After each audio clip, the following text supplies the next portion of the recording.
And this was a Hello. spontaneous live going event, I think. Hello, everybody. And welcome to BLS number 25 with Mike Hartington. Mike, welcome to the show. Hello. Thank you so much for having me. Thanks. This was quite a spontaneous introduction. I think it broke off like mid countdown, but probably be good to go. I'm gonna switch positions here so that I'm always on the left side because I'm kind Sounds of good. OCD like this. So I think most people will know you. I say this most likely with all the guests just because like same folks watch my stuff. But for those who don't, can you briefly introduce yourself? Sure. So I'm Mike Hartington, developer, developer advocate at Ionic. Write a lot of code, do some stuff on the web, the normal stuff. Very cool. Very cool. And I think you're one of the famous VIM people in our community. At least I always have this mental map with you and VIM. There's like a solid dozen of us who are Vimmers, as we like to call ourselves, apparently. Right. Who are like, yeah, we do modern web development in an editor that is over 30 years old and built on top of another editor that is, Yeah. early days of Unix software. Yeah. Early 70s, I guess. Late 60s, maybe even. Yep. Something like that. Yeah. Very cool. Yeah. VIM. I think it's so back when I was young, which is like more than 20 years ago, it was you had Windows and the rest was all Unix based. Basically, there was a few exceptions, but and I was working as a Linux sysadmin or Unix or Linux, whatever. And the one thing that all my coworkers told me, you have to learn Vim because this is the constant thing you always gonna find. Like a computer might not have anything installed. If it's a Unix box, it will at least have Vim or VI installed. And yeah, I think that's basically it's a bit of a common denominator between all these things, right? I mean, yeah, you set up a brand new like we'll go for like your typical web developer. You set up a brand new Mac. Yeah. If you're, starting today, chances are Vim, VI, some of these editors are going to be pre-installed, and it'll be your first experience. You go to commit something, and if you're not using like a full-blown IDE or something like VS Code, which has that integrated, but if you're just going from the command line and doing git commit, you're in Vim whether or not you want it to be, because it's set as the default editor in every single system. So Git's just gonna be like, cool, we're gonna go into Vim, and that's it. And now it's that ubiquitous, I guess. Yeah, totally. Yeah, and I think also for a lot of people, I know when I teach people how to code and I make them do the commit, the moment they hit the commit without doing a message, because most people I teach, you have to commit and you have to pass the message in here, so it will not ask you. But if you forget, you're now onto the quest of explaining them. Okay, this is an editor. It doesn't seem like something. It's just a black screen. Maybe you have some squiggly lines on the side, but that's about it. And then you hit the keys a little bit. You figure out, oh, I can type something now. How do I get out of this? Yeah. And that's like the typical Vim things. Like, I know how to get into Vim, but how do I actually get out of Vim? Yeah. Stories are there that people are still stuck trying to get out their first commit message. They never got to being a dev. Some poor dev had to throw away his a brand new Linux machine because he's like, couldn't get out of Vim. Didn't know what to do. Yeah, it's the classic thing. And so Vim, as we discussed, it's VI improved. So VI is even a more Spartan editor. I think compared to VI, Vim has a lot of polish. For instance, you can move your cursor with your cursors, actually, which in VI will send a whole bunch of weird control characters to your screen. And Vim also introduces the ability to script and program essentially your editor. There you go. Okay. And this is, I think, where the interesting part comes in, because like Vim out of the box, it's super lightweight. It's super fast. You can easily load files that are hundreds of megabytes big, probably even gigabytes because it will not do the thing like editors like VS Code or Sublime or whatever do. It will not try to read it all into its buffer by once. At least that's what I've been told. And so it's super lightweight. It's a great tool, but with a great tool also comes like a lot of flexibility and a lot of like knowledge you need to have in order to work with it. I think the programming part is particularly interesting when we look at how we can extend it a little bit. What we might do initially is look at the editor and go over like the basic things. I think probably modes are important to know, and your basic navigation. I want to quickly show you all what I get by with being like a recovering Unix admin, and still for like quick edits, somehow Vim is, for some things, it's my editor of choice. Even if I have WebStorm open, there's a few things I always go to Vim. And then, but doing a whole app, I tried it, and I see people like you, and I'm on the Reddit of Vim, and then I see people with Nerd Tree and like whole cool things set up with icons in there. Like, oh, dude, this is so amazing. But it never really sticks. So, well, we can go over how to make sure all the ideas and concepts stick into your head, and it seems like it's a lot, but there's some pretty good shorthands that you can remember. Awesome. Cool. So this is it, Vim 8.1. And funny fact is that it's written by Dutchman, and he shares my same first name. We're both called Bram. He's called Bram Molenaar. And yeah, so that's kind of funny. And another thing that I think is interesting, I'm not sure if this is here in this screen. I think every donation he gets for this product is going to some nonprofit. I think so. Bram's Bram. I'm unfortunately I don't know the correct pronunciation. I always thought it was Bram Molenaar, not Molenaar. In Dutch, it would be Bram Molenaar. Bram Molenaar. So yeah, he's essentially dedicated any donations or anything that people want to give him to some relief efforts in Uganda. Constantly trying to at least help a little bit as much as he can, and yeah, he's been pretty successful with that. Very cool. And I'm definitely gonna link this inside the description after the show, so if anybody feels like I want to sponsor good cause, this definitely is one. And then Vim, the name is VI improved, so it's the improved version of VI. I think they share a lot of concepts. Like mainly for me, the big thing that sets apart Vim is that you have two modes: one in which you're editing, and one in which you are giving commands and instructing the editor to do stuff, so you don't have to do it. Whereas basically any other editor that I've worked with, they are in insert mode all the time. So every time you type something, it will appear in your buffer or in your file. If you talk about a classic editor. Yeah. And, so yeah, go ahead. Yeah, the mode thing seems to be the most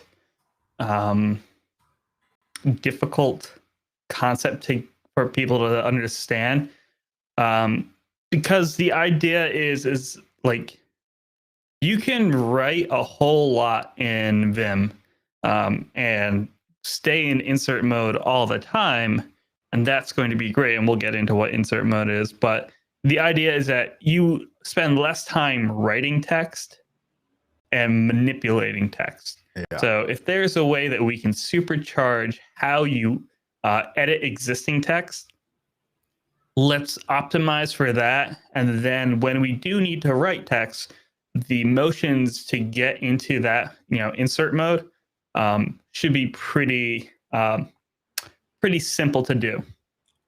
Right. Yeah. So, and I think this is one of the things where and even I find myself, after like 20 years of dabbling around in Vim, at least using it, not daily, but definitely on a weekly basis to tweak stuff. Then I want to type fix, and I type with F and then I, and then the X is what will appear, because then the I brings you into insert mode. And I think this is something that probably a lot of people have. Like they know how to get it somehow right.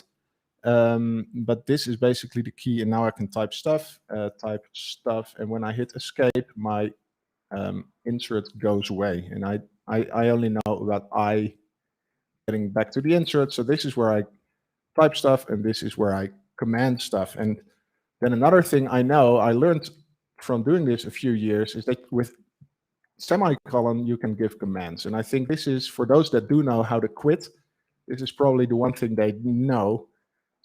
Double colon Q exclamation mark. And this is what gets you out of there, doesn't save the file, and you're back to where you were.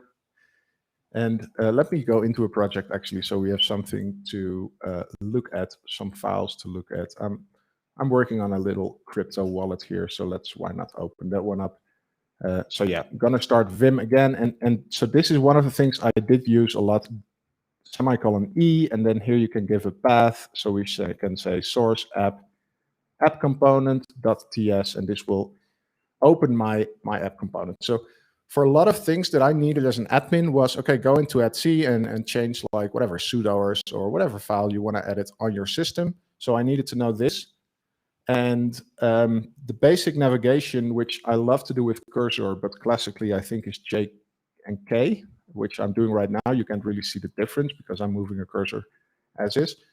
And one of the interesting things to note when I realized when I was thinking about this, doing this show with you, one of the things that I realized, a lot of these keyboard shortcuts that I know from Vim appear in other places. So J and K, there's quite a few apps, but mostly focused on us nerds, that implement these ones. And another very classic one is the / to search. So if I do /, it comes here and it brings me in the search mode, and I type like outlet, AUT, and then I go to out, and then the N takes me to the next reference of out, and reps. So these are kind of things that really help me a lot learning other tools quickly. And then another one that I know is G uppercase to bring you all the way down to the file, and G lowercase to bring you all the way up. And this is super useful if you look on a several hundred meg log file.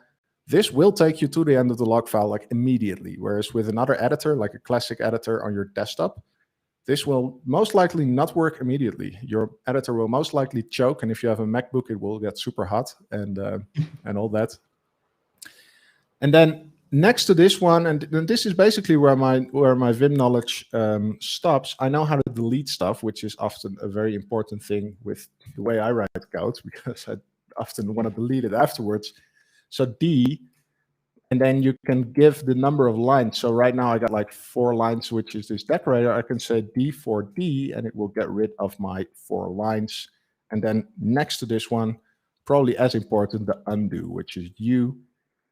Well, and then with this, I'm just trying, for instance, to go at the end of the line. Yeah, this is what I also know, FN with the arrows, and this is about it. So I think this is enough to go about using it very basic. You know how to open it, go into edit mode, get rid of lines, add lines, navigate around, and then exit the editor, which semicolon Q does without saving it, $WQ, and I say semicolon, I need to say colon Q saves it, $WQ writes and saves it.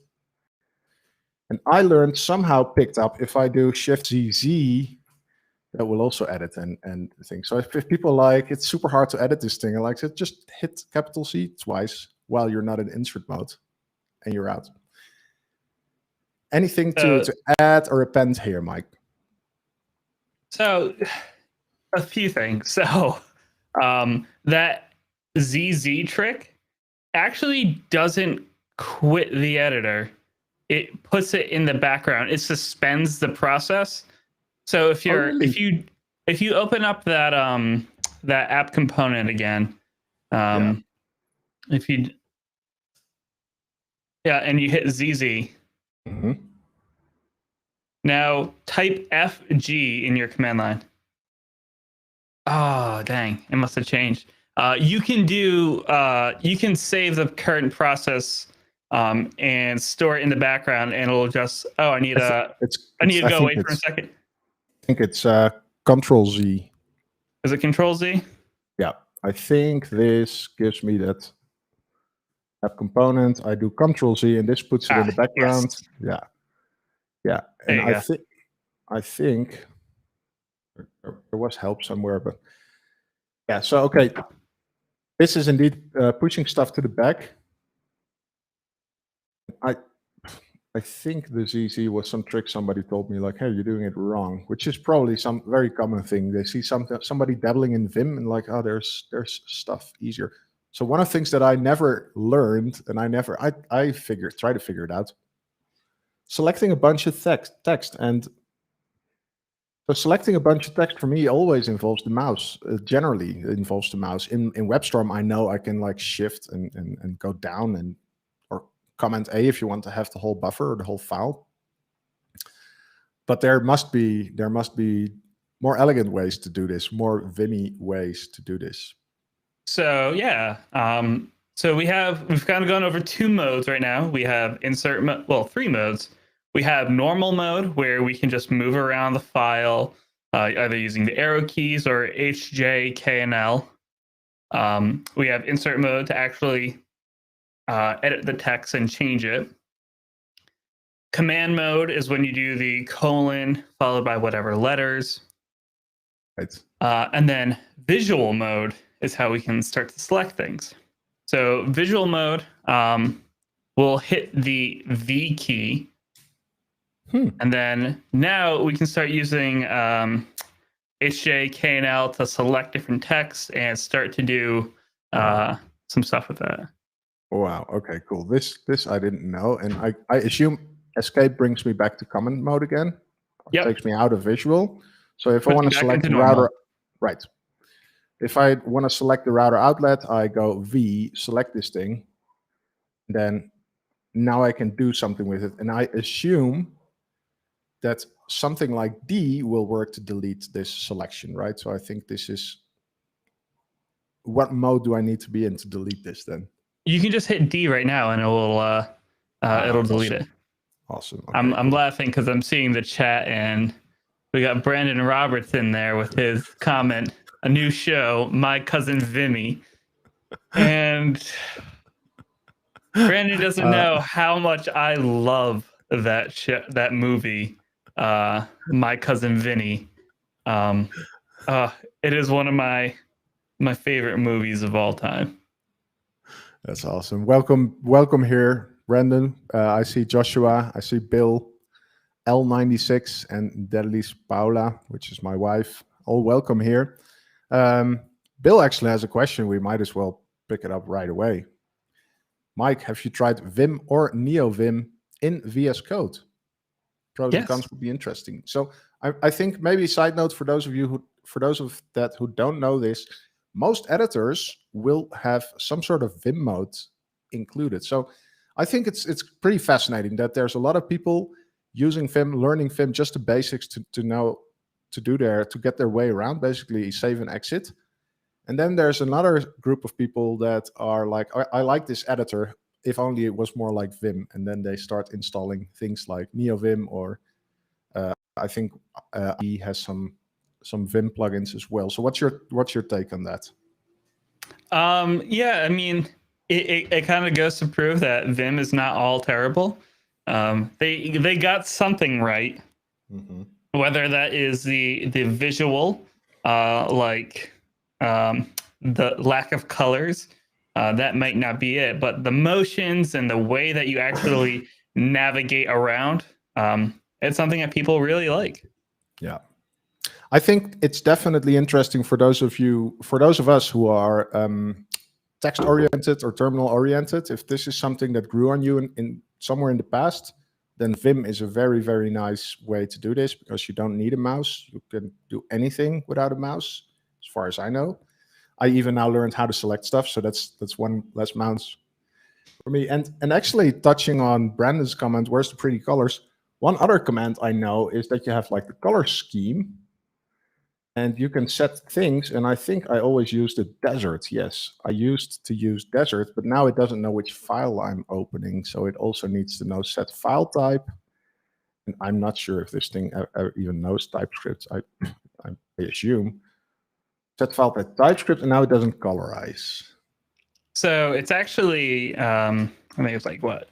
Set file type equals TypeScript. And that should be it. So if set file type is comma or space separated. Set file type. The command is comma separated, or just like this. Yeah, so it's set space file type equals TypeScript. Set file type equal TypeScript. Doesn't. So yeah, if Vim just doesn't have highlighting outside or by default for TypeScript, but you could do JavaScript, and it will it'll get close enough. Yeah, and for those of you at home trying this out, which you definitely recommend, you can tap complete this kind of stuff. So you don't have to know everything by head. Don't need to type and talk at the same time. File type equals JavaScript. This will not do it, but I might miss some other thing. You also need to make sure that you set file type on. Okay, let me file type and like this. Yep. It doesn't really print, but we might look at this in a little bit. But so I don't want to quit it. So yeah, there's a bit of customization. I think the real power comes into, and this is actually when I saw you on your stream, 2 or 3 days ago, I saw you hacking in Vim and the language server, and then I was like, I want to really understand how this next level is. So you briefly already mentioned you can do scripting, and this is also probably the way to bring in like language services, like the Angular language service or TypeScript language service, which you can bring in there. I know that Lua is used pretty frequently as a way to write extensions. How does that work? Is that the only thing they support, or is there support for more stuff than Lua? Well, so we got to take a few steps back first. Yeah. So let's kind of set some groundwork. Language server. Basically, we have an editor. It understands a file type, and there's a server or a process running in the background that the editor can communicate back and forth to that server and get completion, documentation, find more references, and just turn that back to the editor. So for people who have never heard of language servers before. So for Vim, there's different ways that you can do this. There's plugins that you can add to Vim that will give you language server processes. There's also things like NeoVim, which are like derivatives of the main Vim project, which ships with a language server client embedded into the editor. Basically the same thing that VS Code has embedded into Vim itself. Interesting. And actually, NeoVim is, I'm just brew installing it blindly. Is it available? Should be, I guess. What? I'm sorry, what was that? You kind of cut out. If NeoVim is available on Homebrew, is it? It's also it's a non-graphical one, right? Yep, it's a command line tool. You can do brew install NeoVim --head to get the latest stuff to live on the true bleeding of edge. Yep, cool. I'm gonna install that. Meanwhile, I might be able to get that one while we're on the call. Install that one. So okay, that's interesting. I can share my screen and show some of the stuff while that installs. Totally. Go ahead. Cool. Let's see what I got. That should appear right here, and I'm gonna put us on the bottom row. So yeah, like well, let's go and start off. Let's kind of go into the basics, at least what Bram was showing. So yeah, here we can see like help the poor children. in Uganda. There we go. Awesome. Yeah. So here you can see help the poor children in Uganda, help ICCF. But let's see, we want to edit that app component file. So instead of doing just :E, let's expand it to its full command. So E is short for edit, meaning we want to open a file and just edit this real quick. We'll go source. I think it's app.component. And whoa, we got a lot of stuff going on in here. Yeah. But yeah, we'll set file type equals script. File type. There is a comment here from somebody says it's the one-liner. It's set file type JavaScript. This is also what I had in mind. Both of them can work. Yeah, this is kind of the thing. This is normal Vim without any like updates around, and it's kind of not good. Yeah. It can be a really confusing experience. Like, what line am I on? Well, let's turn on, turn on numbers, and hey, we got some line numbers. Yeah. Okay. Like, what else can we do? So in your example, you had your template URL or your template pointing to like a full component, and you were kind of doing things like, all right, let's select and then manually move over every single one. Well, Vim kind of brings up these ideas of combos or like mnemonic ways to build things on top of each other. So if I want to select, say, everything inside of these single quotes, I can do V, I, and single quotes on my keyboard, and it'll automatically select that, and then I can hit D to delete it, U to undo that. I could also go say, I want to skip to platform browser over there, and I can start hitting W to skip ahead every single word. Yeah. Okay. So D will go back, the same thing. W is forward. If we want to delete everything inside of this component, we'll just do delete inner curly braces, and we'll get rid of that. So there's a lot of like power in there by knowing what the letters are actually short for. Right. Yeah. This is super interesting, and I think a lot of people, when you see somebody fluent in Vim, to put it that way, they're like, I want to know this magic because it goes super fast, and it's probably a pretty high barrier. And I also think if you open like I had my component, or you in your NeoVim without any plugins, if you open it this way, no line numbers, no colors, no nothing, no language service, it's kind of like, okay, I need to learn everything about this thing in order to make it work for me. And but once you invest in that, I think it can be super powerful.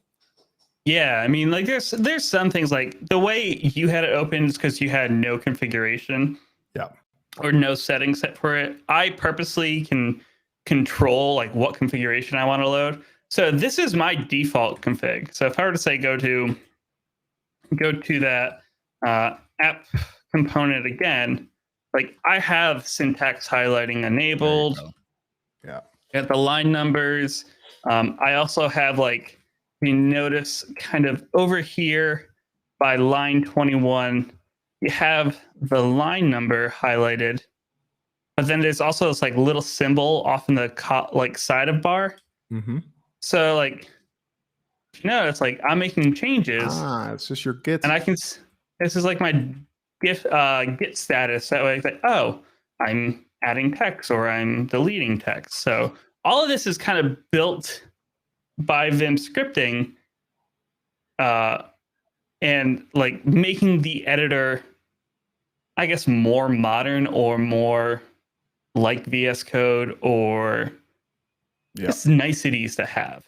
Yeah, just user friendliness. I definitely think things like this, having a quick glance on where changes are is super helpful. I see myself using that all the time. Like you go over you open your file and you look at the part where you change stuff, because this is where your bug is, what you just introduced. So I see code folding here, which is another pretty interesting one. Yeah, folding, so that way it'll understand like, oh, I don't need to understand about this authorization did change, my on init. Okay, well, let's go through that and we can start to break it down. Again, like this is all zoomed in. Like if I'm zooming it out, I typically have it like tiny. So it just makes the real estate a little bit easier to digest, and easier for me to like read. Now I also see you have tabs. So app component.ts is one tab. As far as I know, the default VIM already understands various, as they call it, buffers, which in most editors are called a file. But it also can be like an empty space where you type stuff that's not yet a file, something that just lives in memory. I think that's why it's called buffer. Not sure. Yep. So yeah, it's called a buffer because it's literally allocating a buffer of memory to be for the Uber nerd to understand what buffer window or memory buffers are. So yeah, this file, like if I edit my app component, I am literally loading this into memory and making those changes. So I'm never directly editing any of the text in the file. Which other editors do the same thing. VS Code brings everything into memory as well. You're never actually working on the file system until you actually hit save. Right. Yeah. But yeah, this is just like a little plugin. There's a built-in feature to like list out all the different buffers that Vim has open. This one just is, let's open up, source app, go to the component. Now I have it set way they're both able to be shown at the same time, but not take up not change like the layout in the screen. So this is like another slight improvement to Vim that can be made to make it feel more like a regular editor. And I think all that does is like set buff hidden. I think it's like no buff hidden. Or set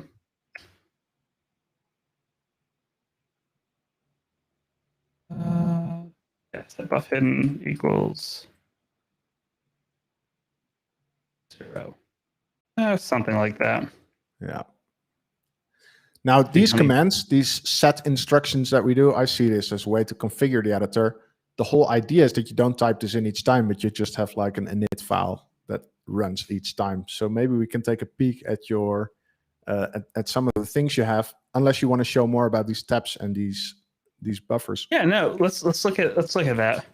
So again, I'm using NeoVim, which for like the more Linux kind of based people, it stores its configuration in this .config directory. Right. I think it's like xdg config home. It's like some environment variable. Yeah. So it lives inside of this .config/nvim directory. And I have mine split up and it's written in Lua. If you don't understand, no, Lua, it'll look close enough to like JavaScript that you could probably understand. But let's see. I have it split up so that way it's like easy to edit and digest. But basically, we have like this giant init file of like different options that I want to set. And every time I start Vim or NeoVim in this case, I'm just setting all these options like instantly. So like, do I want to have 100%, like, do I want to use hex values for my color scheme? Yes, so I set that to true. So I want to enable mouse support? Yes, so we set that to its value. Do we want to show buffers? Do I want them to be hidden? No, so if we set hidden, come over here.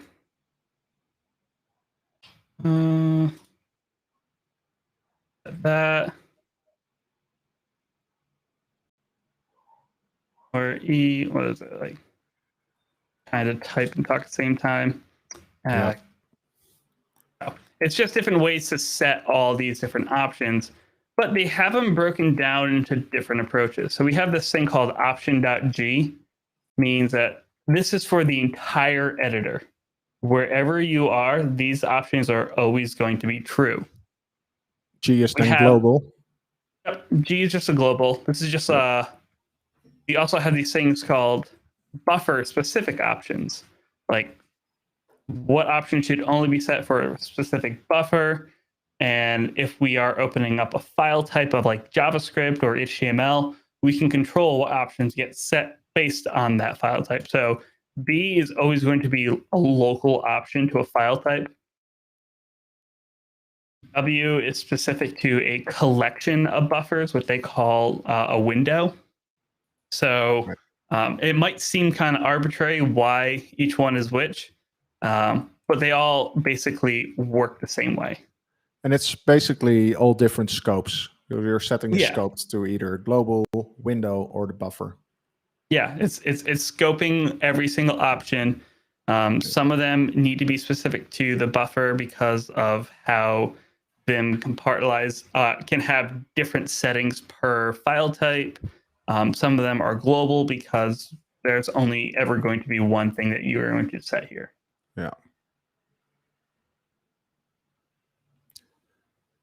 Awesome. So this is the main configuration. It will load and configure your whole thing. I think at some point I had a go-to Vim config that I would take from server to server when I was server admin, and you want to have this stuff live on servers. I think I just did it with a Vim RC, which I think is just key value pair, if I recall correct. Or it's basically listing all the commands, I think, even. Yeah, so there is options to have.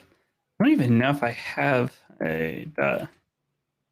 I have my old Vim RC. There you go, Mike's Vim RC. It's even branded with some cool ASCII art. I love it. From back in the day. Yeah, this is basically like, you can see there are different options. Like here are some plugins that I'm using, but this is like pure Vim script, which I don't suggest anyone really. You're better off not knowing this. Yeah. But you can see we're like setting different options, like file type. We want to make sure that we are detecting the file type on startup. Yeah. We're setting the numbers. So this is where we can see that what we type here for set number is literally just getting executed in this Vim RC file. So that's how the whole entire settings happen. Yeah. So on startup, most likely Vim reads this file and just execute this if somebody were entering them. This might be how it got to the thing at first place. People just entering the same thing over and over again when they start. Yep. It's literally just setting all of these different options. I think this is a little bit smaller than what my other config is, but yeah, every time you start up, you are just setting all these different options, and Vim is reading each one line by line to kind of figure out what are you trying to do. Yeah, very cool. Very cool. So this is also where key mapping happens, and this is also, I think, where you can even enable plugins in the basic Vim already. I think I added stuff there. Yeah, so let's see, the key mappings, basically, you can set like default mappings to be like essentially mapped to nothing. So if Vim has this idea of being able to record tasks all together, that's not something I really want, or it's not something I really use. So I just set it to be mapped to nothing, which essentially is no op. No operation. I can say, hey, if I hit, let's see a good one that I have here. So if I do, say, capital H, capital L, capital J, and capital K, I'm basically redefining what these values are. So if I'm in the middle of a line and I want to go to the start of the line, capital H will just bring me to the start. And then capital L will bring me to the end. And the smaller ones are one character. Yep. So you're basically making it easy for your mind. Like if I want a whole line, I press the shift. If I want to do the one digit or one character. I do without Exactly. shift. Yeah, So I have awesome. my granular control. Like it's not impossible for me to reach up and hit that key, but it's just so much easier if my hands are already in this one position normally. Sure. Yeah. I can just opt to do that, and it's much easier and much less moving around. Yeah, awesome. And so this is super interesting, and I think mapping keys is definitely something good to consider. I also definitely consider for anybody to learn the defaults, just learn to know how the unconfigured one works, and then you also know what you miss. One of the interesting things, Vim is very heavy on the escape. And for those unfortunate folks who got a MacBook Pro between like 2016 and 2019, they got one without an escape key. And I think, do you have a escape key, physical one on your MacBook?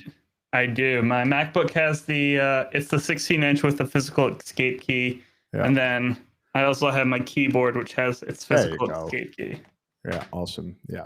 So this is a classic thing, but I also know a lot of Vimmers. They consider the caps lock to be a great alternative to escape. So they, on a system level, basically on an OS level, on macOS, you do like carabiner elements or something. You download a tool that would map caps lock to send the code of the escape, because people don't really use caps lock anyway, and it's kind of a use key, and it's in a nice sweet position. It's lower down and it's easier to reach. So this is kind of thing. Yeah, I'm also fortunate enough to have an escape. This is one of the things I really didn't want, this touch bar. Now I'm okay-ish with it. I still don't use it, but yeah, I don't use mine.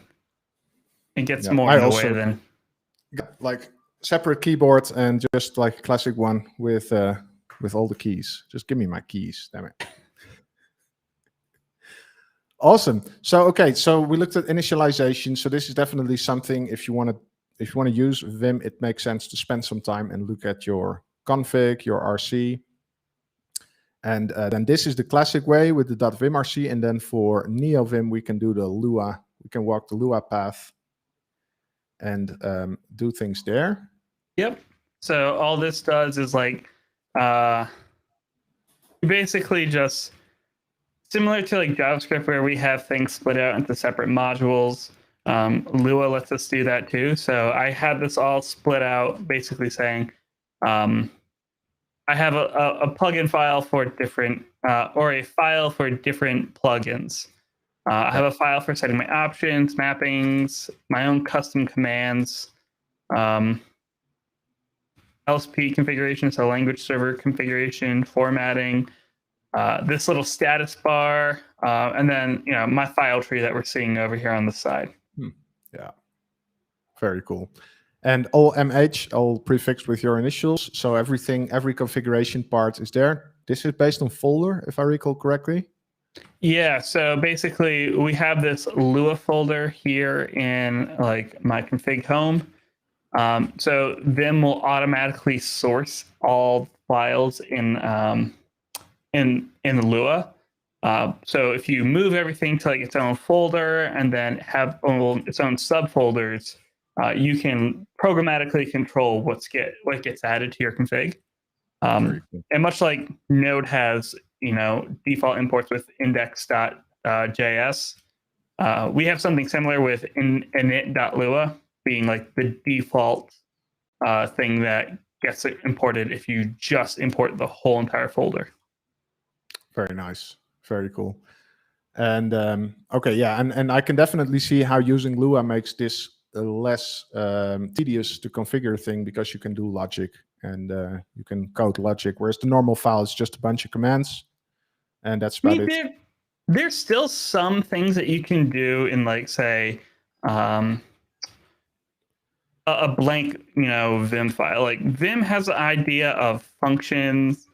Function, let's see, test, and then we can say end function, but it's kind of quirky because the language itself doesn't necessarily make a lot of sense. Like if I were to say I have a function called test and it gets a line number, line num, and then a column, like how would you expect to access this inside of the language itself? Well, either plain text line num or with some operator in front of it, like a $sign or something. Right. So it's similar. It's got this thing called a colon, and then it prefix all the arguments with its a colon. So even with the Vim settings, like we saw that we had scoping from global, window to buffer. Right. We have variables that can be scoped as well. So I could have, say, something let line num equals 3, and then I have an argument of line num, and then I could do s line num to be, I think it's like that. Yeah, you could have like script, like different variables that are scoped, but you have to be specific about how you scope them. So it's quirky itself. It's not necessarily my favorite thing, and I don't write it well. So Lua for me is a better alternative because it feels like an actual language. It lets me do things like loops, dictionaries or arrays. Pretty standard programming stuff. Very cool. I didn't know that Vim actually had that much of a power. It doesn't really surprise me, but it's nice to see that this is there, and interesting way of addressing your scopes by adding a sub-mount. Yeah. If JavaScript would have it, we would all promote it today. We would be like, yeah, that's the way to go. If JavaScript had it, they would say, "Oh, look at this groundbreaking new thing," and then other languages would be like, "We've had this for like 20 years. What are you talking about?" Yeah. Yep, that's how these things work. A Ruby dev would be like, "Oh, we've had scoping since the beginning of Ruby." Yeah, and I think that must be same for Vim users then. And I even have this with WebStorm, and I like using WebStorm a lot. I know it has a lot of features that VS Code doesn't have out of the box. There's most likely a plugin. But for me, often it's like, hey, VS Code can do this. And it's like, oh yeah, cool. WebStorm did this like 5 years ago. It's super nice you have this because it's super useful feature. And I guess even for Vim, that might be even more so because the thing has been around for like 40 years. It's older than I am, and or not. Well, really, I mean, we've kind of already seen it, like where we have people who are like, "Oh, let's have VS Code, and then give it, a Vim mode." It's like, you're adding Vim mode to a thing that's not Vim, so that works, but it works so much better, and we get full Vim access if we just learn Vim. Yeah. There's easier ways to go about experience than installing the plugin. Yeah. And actually, so one of the interesting thing, I did quite a few streams with Chow Tran, and we talked about Vim, and he was like, I want to do more Vim, but he's also a WebStorm user, and I'm like gonna throw away WebStorm. It's like, no, learning Vim mode, so have the velocity of Vim, doing the editing speed, and wrapping your head around this code in another way, but still having all the things that the other that your standard editor has. So it's kind of nice. And so one of the reasons to have this session with you was inspired by Chow saying, I want to know more about being awesome with Vim. Well, I mean, we're all kind of racing towards the same point. It seems like IDEs and like other editors are trying to add Vim mode to get to that muscle memory and that motion. Vim and NeoVim are trying to add modern editor features to because people want them. So everyone's eventually just going to hit the same point where there's only one editor. Yeah, and it's going to be Vim. Well, hopefully. It's not going to be Emacs, and we did point on Emacs. Yes. So this is the classic editor wars for those of you fighting VS Code WebStorm today. This has also been done like for 30 years, and I kind of like the standard joke. I mean, the Emacs folks always like Vim, you can't exit it, and the Vim people are always like, yep, Emacs is a nice OS. It lacks a decent editor because in Emacs you can have applications inside your editor, and you can read your mail, and you can read like your news server for those of you who knew what that is, and basically do anything inside your editor. You can play Tetris. There you go. But there must be a Lua Tetris Vim plugin. Sure, somebody's ego was big enough to build that. Hopefully, we'll find out afterwards.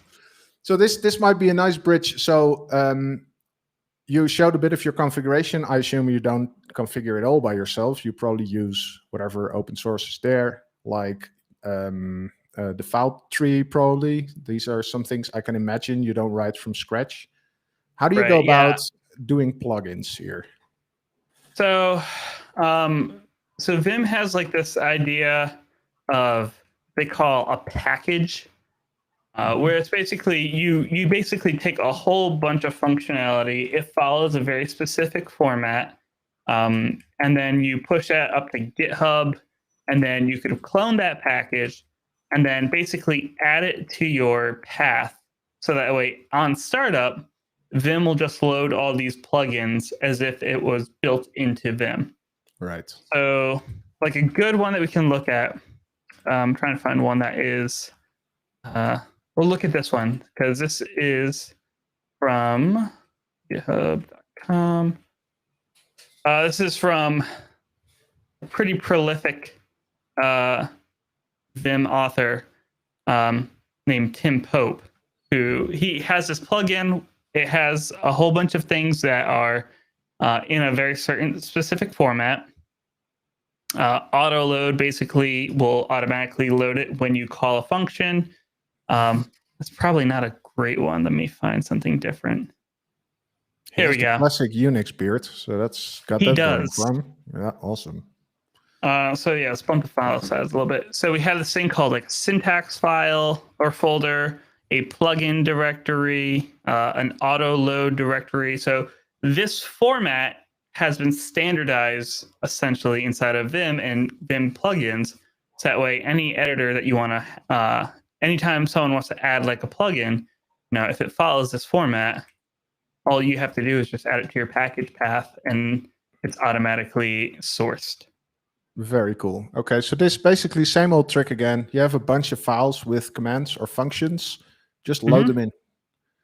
Yep, this is this is just again Lua saying we're saying use is a function here, and Lua, if you only have a single argument, you don't need to add the parentheses around things. So nice. We'll make this a little bit more non-Lua friendly. So we're saying use, and we're giving it this directory.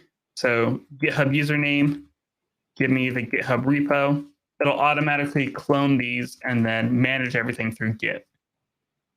Very nice, very nice. And I assume order is precedence. So if you load something with the same thing, the latest one that you define is the one that takes precedence? Yes. Yeah. Yes and no.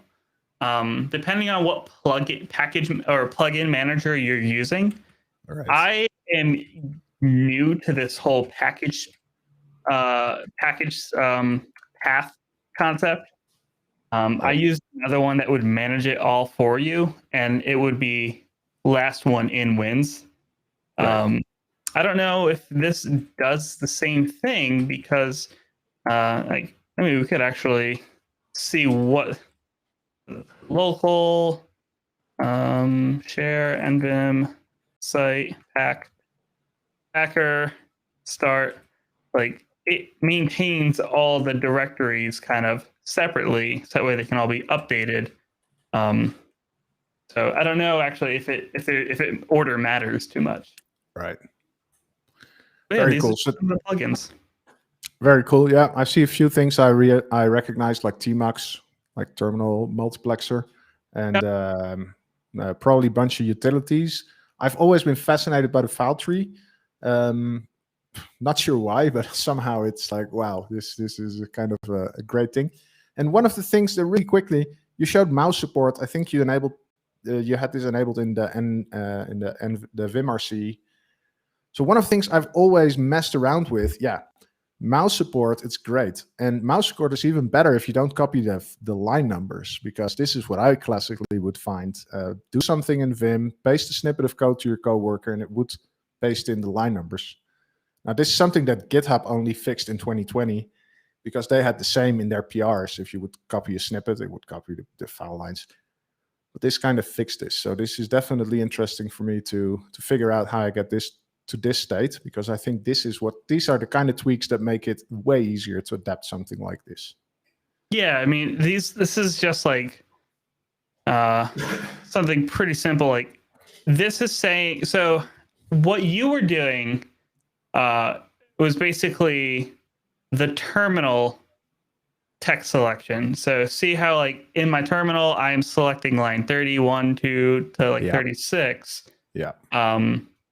This is local to my whole terminal program. Vim itself has its own selection protocol that it does, which it can ignore this other stuff. So again, that's the idea of it's slightly better experience and more familiar to people in the modern age. But that kind of thing didn't exist 30 years ago. Terminals with text selection. Yeah, totally. I totally understand. And this honestly makes it a way more compelling use, I think, because sometimes you just want to drag a snippet of text and drag it somewhere else. Yeah, very cool. So what I'd love to see is language server support. So I think it's kind of magic. We already had a few pop-ups. So if you do in NVim, if you edit a file, it will give you auto-completion. It will give you a nice little drop-down, which makes you make the mental map easier. Like, which file am I looking at? It helps you a little bit. So we have kind of completion. We have pop-ups, it turns out, which is nice. And then it's all going to be in the same text window. Like, text window only has one dimension in the z-axis, if you will. So it's going to overlay it. I'm interested in how to see this working, and I'd love to see some demo of like maybe an Angular component or whatever, where we can look at some of these language server interactions. Sure. So this is my entire like LSP setup, where basically I'm defining a whole bunch of different servers that I want to implement.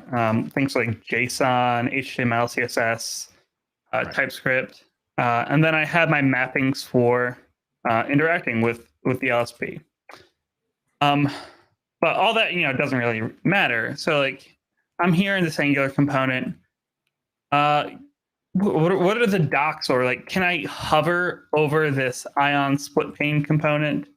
Yeah, so there's a command that you can do for calling LSP to say, get me the hover details for this component. And if you're like inside of VS Code, it's the same thing as saying just going to a component and hovering your mouse over it. Right. Like we're getting the same details, just a slightly different way. Yeah, it's formatted in a different way, but it gives you exactly the same info. Yep. So with that kind of LSP stuff in place, like I could say, get me all the valid properties for this component. So this is all the built-in HTML stuff, plus, when for the component-specific stuff. But then there's some like Angular-specific selections in here. So we're getting a mix of both the HTML completion and then the Angular language server completion. So pretty nice stuff. This is exactly the same list that pops up when I do it in WebStorm or when you do it in VS Code, right? This is just the language server providing this. Yep. I mean, it's it's ordered differently. It's got icons, but an icon isn't necessarily going to change what the value is. Like I know what I'm doing. Yeah. Very cool. So these are the pop-ups. So this is then your template. If you like forget a closing, don't close a string or something, a property, you get errors here in line as well. Yep. So as it hovers, like, oh, I have an error. I get like the highlights. I get some warnings, like it breaks the syntax highlighting. Oh, unexpected closing tag of ion item. It may happen when the tag has already been closed by another tag. So this is just pulling in standard kind of diagnostics. Yep. Fix Squiggly it. lines. It goes away. Yeah. Yeah. Very cool. Very cool. It doesn't. Not only does it work for like our HTML, but it works also with, say, our TypeScript too. Yeah. Like So if we were to, yeah, if you create an error here in your file in your syntax, it will do a very similar. Yeah, awesome. then I can, figure out like, here are my code actions that I can use to fix it. None of these are, right. So I'm just going to fix this self. And some things are still kind of beta process. Very cool, very cool. I really like to see how you work with this. Is there anything else you like to show off? Like, take the opportunity. Like, if there's one thing I want people to know of, this will be it. Yeah, I mean, let's say we're inside this component, and actually, let's go up to the top and kind of hide something. So we're inside this component, and we want to say, I want to create an input, a view child here. So I want to grab this view child. There's some errors because I'm still working on like adding this support into Vim itself, but things like auto imports and diagnostics, like all that stuff is still possible. We get like pretty awesome fuzzy finders. So if I want to find my, I know it's in the search component. I have like the little, I want that one. Why that was breaking. Yeah, and I can just open that up. Still get all the details and all of the different things like hover, what's the service? All right, now get me the definition for this, like where's this reference? Get the references themselves. And then I can see down here a list of all the references in the component for where this state service symbol is used or called. So UI looks slightly different, but it's all Vim. It's all doing the same thing as VS Code. Yeah, it's the same language server. Yep. Awesome, man. Awesome. I'm super interested, and actually, I'm gonna go ahead and check NVim. I had to break off the installation because I was interfering with my connection, which is already not the best. So, but this is super nice. I'm really interested in checking it out, and I might even go ahead and do a video on it or write some stuff down that I learned, because I think enabling these things is can be a bit foreign, but it's definitely interesting to have this power. And I can see myself using this more often when it has these kind of things out of the box. So right now, quick edits, sure, I'm fine. But if I don't have color completion and I don't have any error guidance or whatever, I make a lot of mistakes, and I prefer to have an editor that helps me. There was a real good talk from one of the main project leads on NeoVim called "We Can Have Nice Things," and the whole talk is basically, it's like, hey, this fork of Vim, we're not trying to like say, oh, this is wrong or this is wrong. It's like, no, we just want nice things. We can have these things and not feel guilty about it. So very check cool. that out if you want. Justin M is the speaker. Justin M Keys, yep. Justin M Keys. I will link that also in the description below for those of you watching. Let's quickly wrap up here. We have Nacho Vasquez. Hey there, awesome people. Hey, awesome Nacho. Good to see you here. Always nice to see you. And another frequent visitor of my channel, Abel de la Fuente, has an interesting question. Do you think that local IDEs will be replaced by online editors like Codespaces, which is coming soon? I think in that same realm are things like StackBlitz, Code Sandbox, Thea, and those kind of things. What's your idea, Mike? I see a point where like it. So it's kind of funny. So local IDEs themselves as a concept are actually relatively new. Vim itself was made to edit files on a remote server. So online editors like Codespaces and stuff, that's cool. And it's kind of just like a cyclical nature of what editors are meant to do. Like, are they editing files on my machine, or are they editing files on another server, whether it's through an emulated file system or what. So I see them being definitely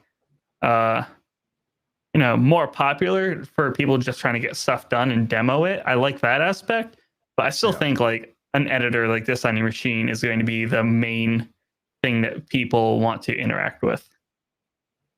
Yeah, I tend to agree with that sentiment. I really like these things, and I really like the fact that you can go quickly ahead and edit something, or as you said, demo something or show an error or a solution. But then doing the real thing, I think personally nothing beats the experience. And yeah, but it's definitely interesting to see this where this is heading. And plus, what if you don't have internet? Yeah, well, this is pretty where I live in Colombia. It sadly happens maybe each week that I have a dropout for whatever reason, and it's getting better, but still not perfect. So yeah. Mike, thanks so much for being here. Is there anything else you like to plug or you like to shout out to? Is there any place we can spot you soon on another virtual conference or talk? You have anything lined up? Come hang out on. I have my own Twitch stream, which I pretty much do on Tuesdays and Thursdays. Twitch.tv/MHartington, first initial, last name. You're gonna just see me build some random stupid stuff for like an hour and a half. Cool. I'm trying to get down like a consistent schedule, but it's kind of whenever I feel like it. Yeah, I do really feel that sentiment. We actually planned this one yesterday, not even 24 hours ago. Kind of spontaneous. Yeah, turns out doing live streams takes time and preparation, and yeah. Oh no. Very cool. Well, thanks a lot for being here. Actually, being on your stream was the inspiration for being this, so I definitely highly recommend to follow Mike there as well. And it's always nice. You can learn about how to build guitars. You can learn about how to be friendly in GitHub issues, which is something that I definitely want to be better at. Just put thanks after whatever you say, and then you're considered friendly. So this is what I picked up. Awesome. Well, I'm glad you took that away from the last stream. That does make me feel good. Yeah, that was definitely a good one. And with that, I think we can wrap it up for today. Thank you, everybody, for being here today. And I hope we'll see you in the next one. Bye-bye.